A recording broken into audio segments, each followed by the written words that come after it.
ಬಿಜೆಪಿಯ ಒಳಗಡೆಗೆ ಏನಾಗ್ತಾ ಇದೆ ಇದಕ್ಕೆ ಉತ್ತರ ಸಿಗ್ತಾ ಇಲ್ಲ. ಯಾಕಂದರೆ ವಿಜೇಂದ್ರ ವಿರುದ್ಧ ಬಣ ಗಟ್ಟಿಯಾಗ್ತಾ ಇದೆ, ಸ್ಟ್ರಾಂಗ್ ಆಗ್ತಾ ಇದೆ.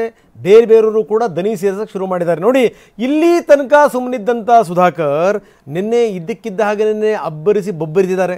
ನಿನ್ನೆ ಅವ್ರು ಮಾತಾಡಿದಂಥ ರೀತಿ, ಅವ್ರು ಮಾತಾಡಿದಂಥ ಧಾಟಿ ಇತ್ತಲ್ಲ, ಅದು ಎಲ್ಲೋ ಒಂದು ಕಡೆಗೆ ಈ ವಿಜೇಂದ್ರ ವಿರುದ್ಧದ ಬಣ ಎಷ್ಟು ಸ್ಟ್ರಾಂಗ್ ಆಗ್ತಾ ಇದೆ ಅನ್ನಲಿಕ್ಕೆ ಅದು ಬೆಸ್ಟ್ ಎಕ್ಸಾಂಪಲ್ ಆಗಿಬಿಡ್ತು. ನಿನ್ನೆ ವಿಪರೀತ ಪ್ರಮಾಣದಲ್ಲಿ ಸುಧಾಕರ್ ಮಾತಾಡಿದ್ದಾರೆ. ಬನ್ನಿ ಏನೇನು ಹೇಳಿದ್ರು ನೋಡೋಣ. ಎಸ್ ಬಾಸ್ ಅನ್ನೋರು ಬೇಕು, ಜಿ ಹುಜೂರ್ ಅನ್ನೋರು ಬೇಕು. ಇವರ ಕಾರ್ಯವೈಖರಿ, ಇವರ ಒಂದು ಅಹಂಕಾರ, ಇವರ ಒಂದು ದರ್ಪ ಇರ್ಬೋದು. ಅವ್ರ ಹತ್ರ ಸಾವಿರಾರು ಕೋಟಿ ಇದೆಯೋ ಏನೋ ಗೊತ್ತಿಲ್ಲ ನನಗೆ.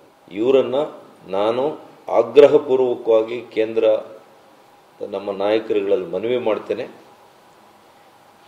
ಇವ್ರ ಧೋರಣೆಯನ್ನಾದರೂ ಬದಲಾಯಿಸಿ, ಸರಿಪಡಿಸಿ, ಇಲ್ಲ ಇವರನ್ನೇ ಬದಲಾಯಿಸಿ ಅಂತೇಳಿ ನಾನು ನನ್ನ ಆಗ್ರಹಪೂರ್ವಕವಾದಂಥ ಮನವಿಯನ್ನು ತಮ್ಮ ಮೂಲಕ ಮಾಡುವಂಥ ಪರಿಸ್ಥಿತಿ ಬಂದಿದ್ದಕ್ಕೆ ಯಾವ ಸೀನಿಯರ್ ಲೀಡರ್ಸ್ನೂ ಕೂಡ ನಿಮಗೆ ಬೇಕಿಲ್ಲ.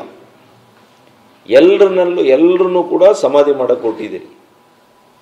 ಯಾವ ಜಿಲ್ಲೆಯಲ್ಲಿ ಕೂಡ ಚಿಕ್ಕಮಗಳೂರು ಸಿ ಟಿ ರವಿ ಅವ್ರನ್ನ ತಗೊಳ್ಳಿ, ಮಾನ್ಯ ಬಸವರಾಜ ಬೊಮ್ಮಾಯಿರವ್ರನ್ನ ತಗೊಳ್ಳಿ,